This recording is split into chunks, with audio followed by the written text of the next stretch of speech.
Hello, my loves. Welcome to the show today. If you are watching live on YouTube, you can see I have a new spring bucket list. So I'm looking really forward to being able to check off a lot of these new upcoming things that we have in our life this spring. Excuse me. So, a couple weekends ago, I had the opportunity to speak to some ladies that I go to church with, and the topic was on recognizing miracles during challenging times. And I did think it was a little funny that they asked me, and I felt like I have not really been going through really challenging times right now. I've been through a lot of challenges. So I was like, this is interesting that this is happening in this time of my life. And I really do feel like I have found alignment and with my body, with my energy levels. And so I know that I have a lot of lessons to share from this, a lot of teachings to share from it. But it was really interesting that just a few days before I was going to speak about this topic, I did have some body stuff come up. I was playing pickleball and I hurt my leg muscle in my calf. My kidney medication has just been kind of wonky, and my kidney function was suffering because the medications were too high in my blood level. So I've been going back and forth with doctors, adjusting the levels, getting weekly blood draws, and also the day before, a piece of my molar just broke off in the middle of me eating breakfast. So those were some challenges I was going through, but they weren't really major ones. And it wasn't, I could tell it wasn't because, oh, I'm not listening to my body, I'm overworking. It's just part of living life. And that's a little bit of what I wanted to convey to the women that I was speaking to that day. And I want to talk to you about some of the things that you can do to recognize miracles even while you're living and you're just having regular everyday challenges. They could be really big challenges or even small ones like these ones. These ones are not major ones for me, but not being able to walk for a few days and having to wear a boot, doing some different things to help my body, it still is challenging. Not as challenging as going through a kidney transplant or being pregnant on the transplant list or outrunning a hurricane in the Bermuda Triangle on a cruise ship. Not as challenging as those things. But the point is that there are ways to recognize miracles and to see them no matter what challenges you're going through. So first of all, I love this definition from Daniel Ludlow about what a miracle is. And he says that a miracle is a beneficial event brought about through divine power that mortals do not understand and of themselves cannot duplicate. That was my favorite definition that I found when I was looking for miracle. And really, the big part about it is it's something that is good and it's brought about by divine power, something outside of us, something bigger than humanity. And we don't understand it. That's part of what a miracle is. We don't understand how it's working. And as mortals, we can't replicate it ourselves. Otherwise, it's just science. So I've thought about this, and many times in my life, I have gone back to this quote from Albert Einstein, and he says that there's two ways to live your life. And one way is with believing that nothing is a miracle. And the second way is believing that everything is a miracle. So I want to give you 5 of the tips that I gave to those ladies that I spoke a couple weekends ago to on how to recognize the miracles that are happening all around you every single day, especially when you're going through a challenging time.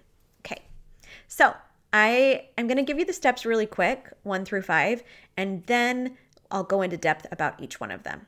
So the 5 steps in order are the first thing that you want to do in order to recognize these miracles is to, number 1, listen to your body. Number 2, honor what you're going through. Number 3, reach out for and accept support.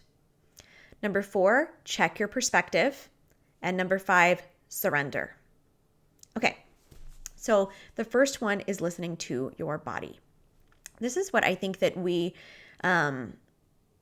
as women with chronic illness, tend to ignore. We tend to think, oh, yeah, I'm always sick. My body is always doing something. My body hates me. And instead of looking at symptoms or energy levels in your body as a cue to your body trying to communicate to you. Now, personally for me, like when my leg was hurting, when my molar was going crazy, when the meds were just being metabolized differently than they have been for the past year or so, I don't know that it was necessarily telling me, Shelby, you're messing up. You got to fix this. But it was a beautiful call for me to listen to my body and use it as an excuse and as an opportunity to love my body even better. I take really, really good care of my body, exercising and eating and what I put into my body. I'm very deliberate about what media I consume. And also relationships. Like I take really good care of my body, but that doesn't mean that there aren't places where I can improve and be called to a new level of awareness to improve that relationship with my body, and to go back to alignment, to recognize, okay, maybe I am in this survival state for a little bit in a challenging time, that fight, flight, freeze, or fawn. Maybe I am getting into that escalated nervous system state. Doesn't mean I have to stay there. So I can listen to my body and then bring her back to safety. Okay, number 2, after you have listened to your body and kind of find out, am I in alignment? Am I at peace? Am I content? Am I in an escalated nervous system state? Am I feeling some anxiety going on? After you do that, step 2 is honoring what you're going through.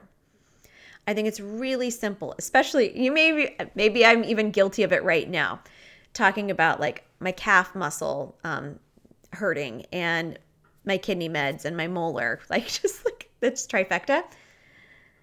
It's very easy to say, it's not a big deal.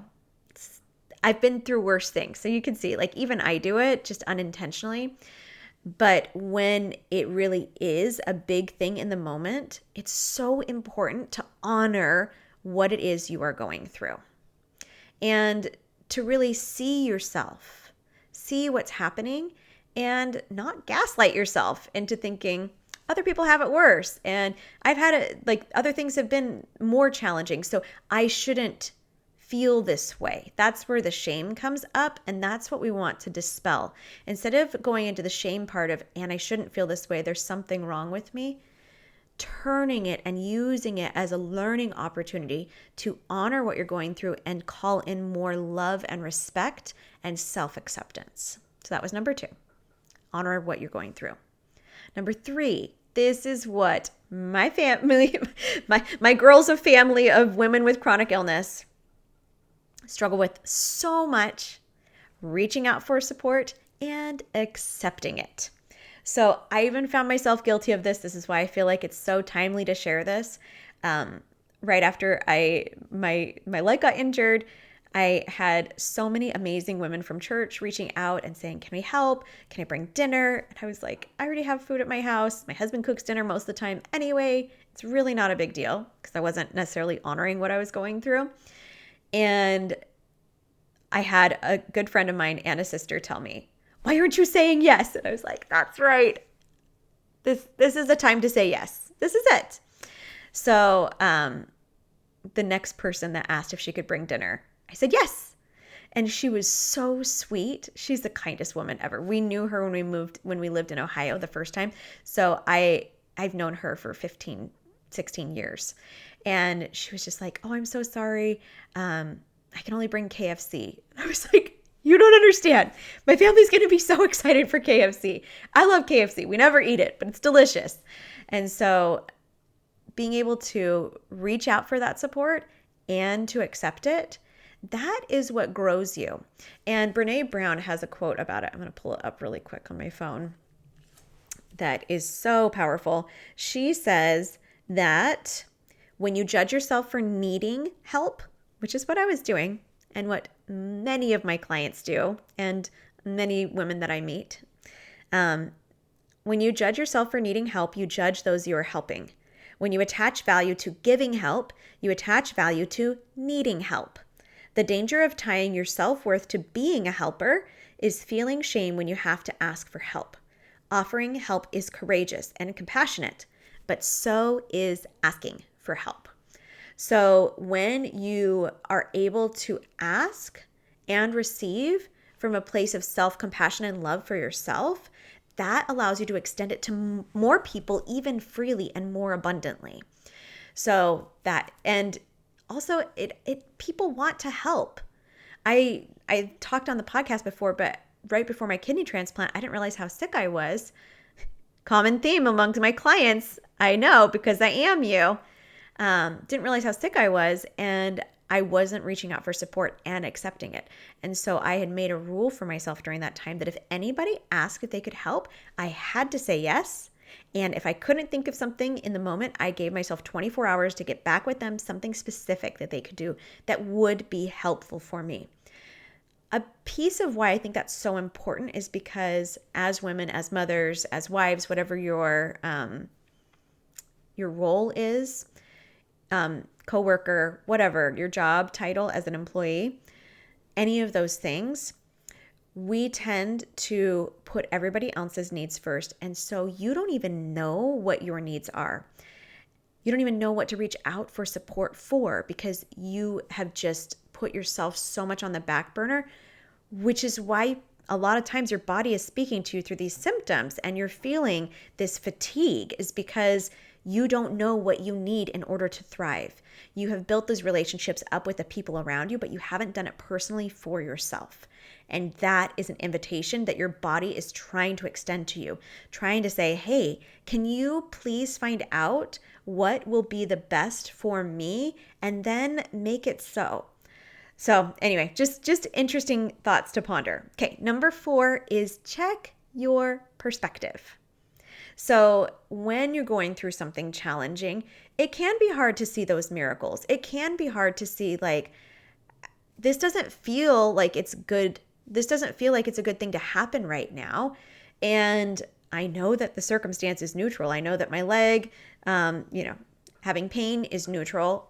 The blood levels of my transplant meds, the transplant med blood levels are neutral.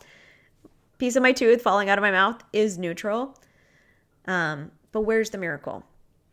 Or where is the place where you're finding lack and scarcity? That's where your brain just defaults to, is the lack and scarcity of like, oh no, there's something wrong with me. And hello, shame. Because every time you think there's something wrong with you, you're shaming yourself. And this is just to bring awareness. Don't shame yourself for shaming yourself. You get it? You got me? So checking your perspective. One thing that happened for me is that I decided while I was getting ready for this talk and this topic that I was going to consciously redirect my brain, especially when I wanted to be negative about what was going on, because my kidney transplant meds have been going on for a little while. And there was miscommunications with the medical team, and just I've been doing a lot of self-advocacy lately, which has been kind of frustrating. You know what I mean? So I had this perspective where I was very much in an escalated nervous system state. There was a lot of fear around it because the more medication, like if I have too much medication in my blood, then it's nephrotoxic. It hurts my kidney. But if I don't have enough, then I can go into rejection. Either way, it's not very good. So it's just this tightrope balancing act, is the story that my brain wants to tell. All of the things I just told you, they are all a story. None of them are the facts. There's some, like, doctors say these things as a fact, they said it, but I get to choose what I think about what the doctor tells me. And it can either be an experience that promotes faith and helps me to grow and expand in my faith in higher power, faith in myself, faith in healing, faith in recovery, wherever I want that faith to be. Or I can buy into the story of lack and scarcity, where this is really scary, and then I ramp up my my body's symptoms because I am buying into that scary story. So this is why you want to check your perspective. So I remember I was in line to get my blood drawn. I switched over to go to LabCorp. Couldn't go to the hospital I normally go to anymore because they hadn't been turning in results to the transplant lab in 2 years. So I went to a new one. And while I was there, it was inside a pharmacy. I remember looking at all of the medications on the shelves while I was there, and I just had this thought come to me that said, I wonder what miracles I'm going to see today. And it just felt so open and expansive because I had been really scared. I just had been going through a lot. And in that, I got called up to go to get my transplants. I mean, to get my to get my labs taken from the tech. And as I was talking to her, she was just incredible. She was an amazing woman. She was talking about her sweet son who loved this new country artist album that had come out, and she'd stayed up till midnight to listen to it because her son really loved it. And I told her about some of the health issues that I've been going through and trying to get test results back and forth to my lab. And she turned to me and she said, my boyfriend had a kidney transplant. And in that moment, I needed that connection. In that moment, that was a miracle to me. And I'm not sure I would have seen it if I hadn't shifted my perspective and was feeling open to seeing the miracles that were right in front of me. Because I have a strong transplant community, but not very many people that I know in person. So that was really amazing to me. And I could have been like Albert Einstein, who just looks at either nothing's a miracle or everything is a miracle. I can't replicate that a tech is going to come and her boyfriend is going to have had a kidney transplant. And I feel like me opening up to that miracle was just divine saying, hey, I see you and I love you. We live in such a friendly universe. Okay. Last piece is surrender. And this has kind of been a point that I've had throughout this entire podcast episode. And that is, there are things that are outside of your control. There are things that you're not going to be able to change. I can't change how my kidney functions, but I choose to surrender the control of that to a higher power. And whether to you that's a Christian God or a different or universe, deity, whatever it is, there is something that is bigger out there than you and me because we have miracles. Because you can see the miracles that happen. And so really being able to surrender the control actually helps your nervous system to align. And it brings you back into that state of rest and digest, rest and repair. That's when you can be able to see the amazing things that are happening in your life and to get understanding, because it's very easy to want to fix things when you are going through something challenging. And the invitation is to see that there's nothing to fix. There's only learnings, there's only experience, there's only growth. There's nothing to fix here. And the best way that I can do that and that I can encourage other people to be able to let go of that control is to surrender to a power that's greater than you, that you may not understand fully, and we can't because we are mortals. We don't have that perspective. But when you are able to let go of that control of how you think things should go, it releases your grip on shame and control and fear. And it allows you to rest in peace and contentment and joy and abundance, comfort, satisfaction, all of those amazing places. It allows you to access true rest and to see the miracle that maybe you couldn't see otherwise. So I'm going to remind you really quick again before we go, the 5 things to do in order to recognize miracles when you're going through something challenging. The first one, listen to your body, then honor what you're going through, reach out for and accept support, check your perspective, and surrender to a higher power. All right, I hope that this show really helps you this week and that you are able to get the learnings that you want to get this week. All right, I'll see you later. Bye-bye.